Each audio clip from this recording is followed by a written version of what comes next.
Orang Indonesia terbiasa scam atau nipu bule? Lagi dan lagi, kita rakyat Indonesia dibikin bang. Kalian mau tahu moral para PNS-PNS atau orang-orang yang bekerja di instansi pemerintahan yang mana digaji dari teks rakyat di Taiwan? Assalamualaikum warahmatullahi wabarakatuh. Lama-lama nanti kalau hal seperti ini terus berulang kali, pariwisata di Indonesia itu memang akan sepi dan tentunya akan beralih ke negara tetangga seperti Malaysia, Thailand, dan Vietnam. Ya karena ulah orang kita sendiri boleh tertipu, kemudian petugas imigrasinya juga melakukan pungli terhadap wisata dari Cina. Sampai kapan mau maju kalau segelintir orang-orangnya tidak bertanggung jawab dalam menjaga pekerjaannya? Apalagi petugas imigrasi.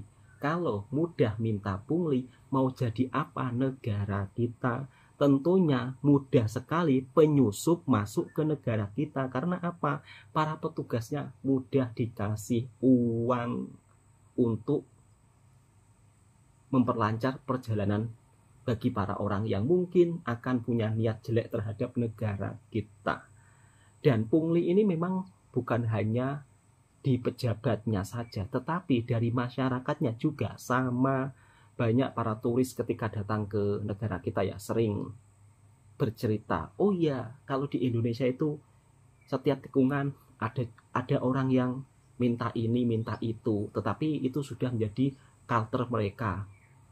Kalau dari segi pandangan saya, hal-hal seperti ini, pungli-pungli ini harus ditertibkan dari mulai level bawah hingga level atas. Ya mungkin ini permasalahan terlihat sepele, tetapi dampaknya sangat luar biasa. Apalagi kalau berkaitan tentang turis. Kalau orang datang ke negara kita, tentunya mereka ingin merasa nyaman, mereka ingin merasa tentram. Akan tetapi dengan kehadirannya para orang-orang yang suka melakukan aksi pungli tersebut, tentu para pelancong pun juga dibuat tidak nyaman. Maka tak heran kalau pelancong orang-orang kita sendiri lebih suka melancong ke Malaysia.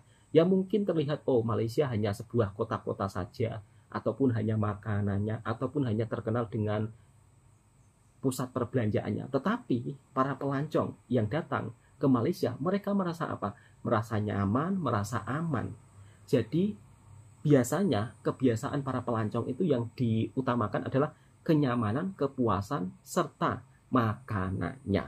Oke, langsung kita simak dan kita reaksi videonya. Inilah video yang viral dan menjadi sorotan dunia internasional, media internasional, gara-gara ulah para segelintir petugas imigrasi yang melakukan pungutan liar kepada turis Cina. Ini sangat-sangat disayangkan. Dan juga boleh tertipu di Indonesia. Kemarin ada segelintir YouTuber Indonesia yang membuat video seolah-olah, oh di Malaysia boleh tertipu. Pada faktanya ini loh, negara kita yang carut-marut, bukan negara tetangga. Orang Indonesia terbiasa scam atau nipu bule? Jadi guys, aku minta bantuan kalian. Aku putusin tinggal di Indonesia karena aku mau bantu orang Indonesia untuk atasi masalah sampah. Malah aku ditipu sama orang ini. Dia namanya Ranti Wulandari dan ini IG dia. Jadi aku mau sewa apartemen di Jakarta dengan agen properti. Terus dia nggak transfer ke pemilik apartemen. Uangnya dia makan sendiri. Dia tipu aku sekitar 20 jutaan. Atas scam begini sudah biasa di Indonesia. To be honest, aku kaget sekali. Aku sudah laporin dia ke polisi. Jadi aku tunggu kira-kira polisi mau memproses ini atau enggak. Tolong bantu viralin ini dan buktikan kalau enggak semua orang Indonesia seperti ini. Dan supaya si Ranti ini cepat diproses. Karena dia masih bebas di luar sana. Dan dia sudah menipu banyak orang. Dan ini benar-benar mendunia. Gara-gara ulah segelintir masyarakat Indonesia. Mas bule ini daripada Jerman. beliau sudah banyak membantu di Indonesia. Masalah sampah, beliau sudah banyak berjasa di Indonesia, selalu melakukan kebersihan lingkungan. Tapi apalah daya, kok tega-teganya orang Indonesia menipu Mas Bule ini. Mas Bule ingin sewa rumah apartemen, tetapi uangnya tidak disetorkan ke pemiliknya. Ini mendunia sampai ke Jerman loh. Beliau ini orang Jerman loh. Ayolah untuk masyarakat kita, tolong jangan sampai melakukan tindakan yang kurang bijak, kurang baik kepada orang luar. Nama negara kita itu jadi jelek. Ujung-ujungnya nanti Mas Bule ini akan memberikan pesanan terhadap teman-temannya. Jika mau datang ke Indonesia, awas hati-hati. Ada juga orang yang suka scam. Nah, kalau sudah beritanya menyebar luas, pasti orang juga akan mikir-mikir ini ulah akibat segelintir masyarakat yang ada di Indonesia. Tolong, dari kejadian video ini, ayo kita ambil pengajarannya. Jangan sampai menipu, membohongi orang luar negara. Malu di mata internasional. Dan ini bukan hanya dari masyarakatnya saja, tetapi segelintir pejabatnya pun juga sama. Melakukan pungutan liar, waduh, mau jadi apa? Ada apa sih dengan imigrasi Indonesia? Akhir-akhir ini sering banget dapat berita terkait oknum imigrasi Indonesia yang bandelnya sampai bikin geleng-geleng kepala. Serius, ini nih beberapa kasus yang akhirnya sempat terungkap ke publik. Yang pertama, kasus pungli fast track di imigrasi Bali yang harusnya gratis malah dijadiin mesin ATM bagi oknum nakal yang ngeraup 100-200 juta per bulan. Lalu sebelumnya kasus lain menyeret lagi dari oknum imigrasi Bali atas tindak pidana perdagangan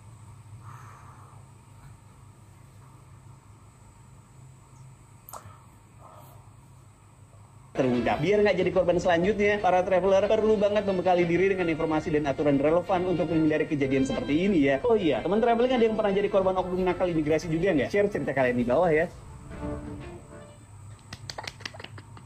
Menteri Agus akhirnya mencopot semua petugas-petugas imigrasi di Bandara Suta.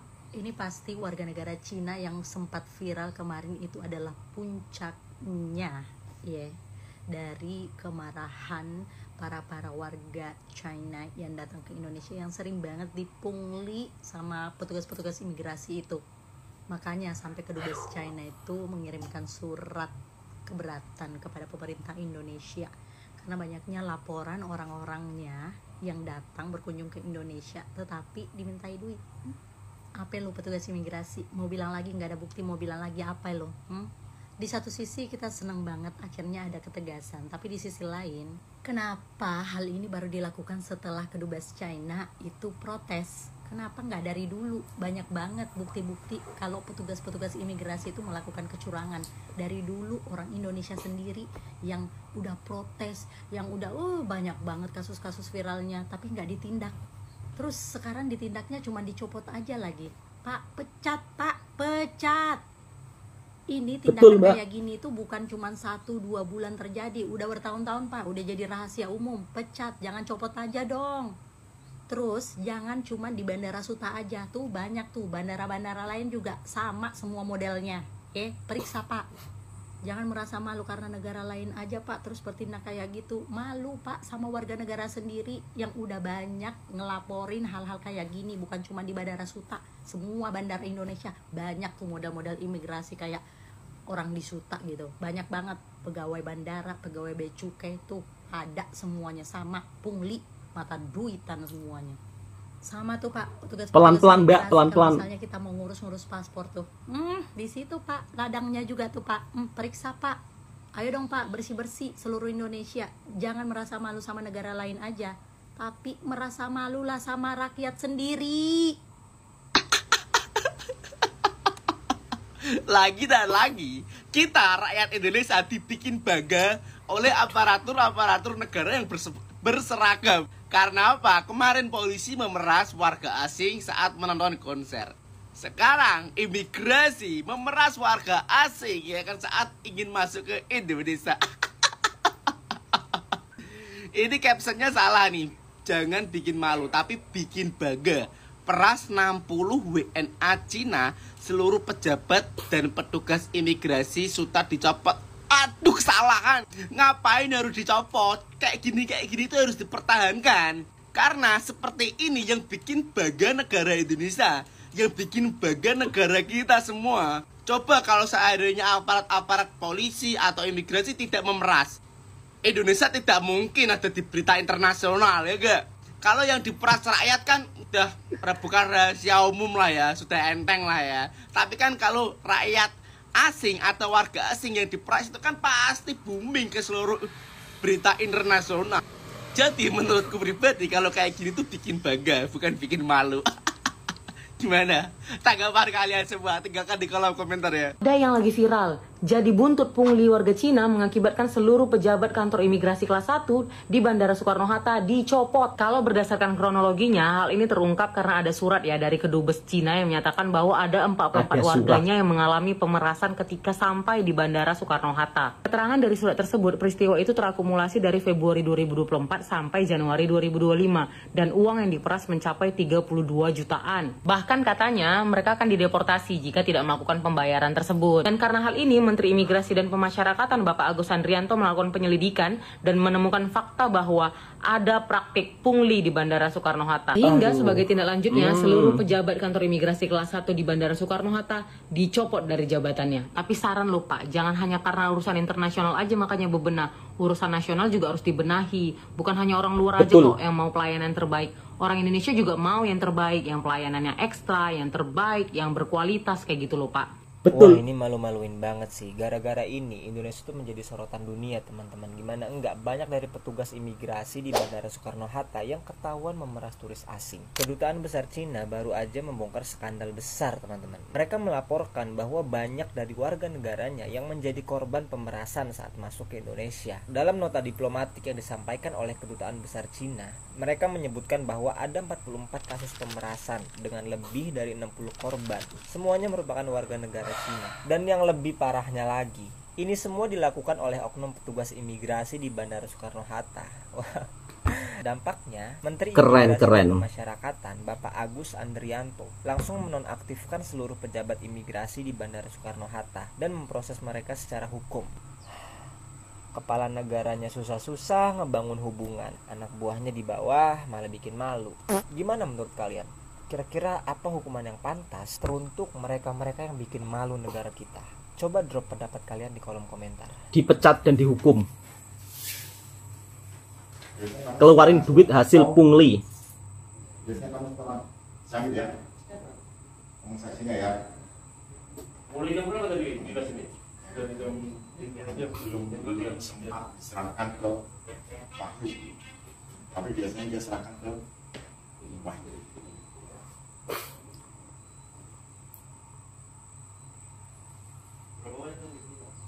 Hari ini kamu dapat berapa? Masa kamu aja? Baru yang saya terima hari ini itu Pak. Hari ini baru kalau itu kemarin-kemarin berapa kamu terima? Saya belum pernah terima. Kenapa terima sekarang? Izin Pak, karena posisinya saya lagi di dalam sekarang. Yang terima di luar kamu.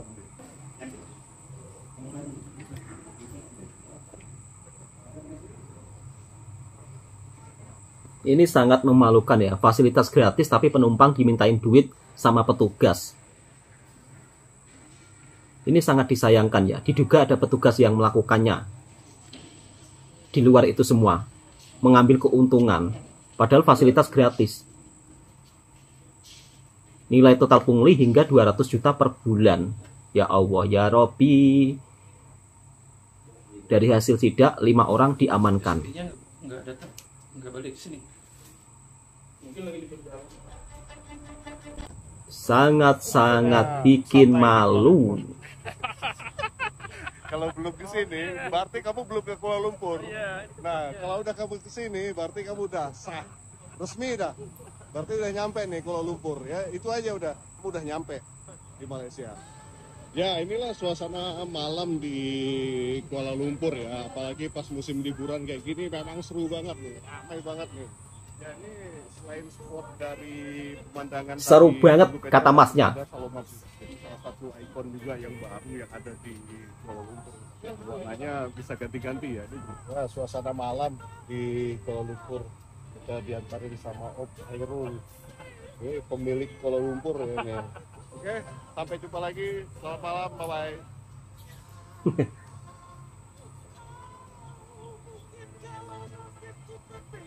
Ini alasan kenapa orang Indonesia lebih melancong ke Malaysia ya, karena dengan suasananya yang nyaman dan begitu sangat tentram. Dan akhirnya lagi-lagi Indonesia mendunia lagi. Tapi mendunianya bukan karena prestasi. Karena prestasi yang luar biasa yang tidak dilakukan oleh negara lain, yaitu budaya pungli. Ini sebentar lagi UNESCO akan memberikan penghargaan ini budaya pungli yang ada di negara kita. Bayangkan, orang luar saja dipungli. Ini kan sangat memalukan. Kalau sudah seperti ini, media internasional pasti akan mengangkat beritanya. Dan Indonesia jadi agak jelek di mata internasionalnya. Karena segelintir petugasnya mudah minta pungli, mudah disuap. Kalau petugas imigrasinya mudah minta pungli, mudah minta suap, ujung-ujungnya negara kita itu mau jadi apa? Dan tentunya akan memudahkan orang-orang yang ketika datang ke Indonesia dengan niat jelek, ya mereka akan aman-aman aja. Ya karena apa? Salah satunya ada oknum petugas imigrasi yang mudah disuap. Pungli makin mendunia. Harusnya pelaku pungli ini dihukum dan dipecat. Jangan dicopot aja. Kalau dicopot kemudian dipindah ke tempat kerja lain, sama saja memindahkan penyakit satu ke penyakit sana gitu loh. Harusnya dipecat, tidak boleh bekerja di imigrasi lagi dan dihukum. Biar pelakunya takut. Biar kedepannya nanti tidak ada yang melakukan pungli. Dan kenapa pariwisata kita akhir-akhir ini kurang mendapat perhatian? Mungkin juga karena dampak pungli ini juga bisa loh. Jangan menyepelekan pungli.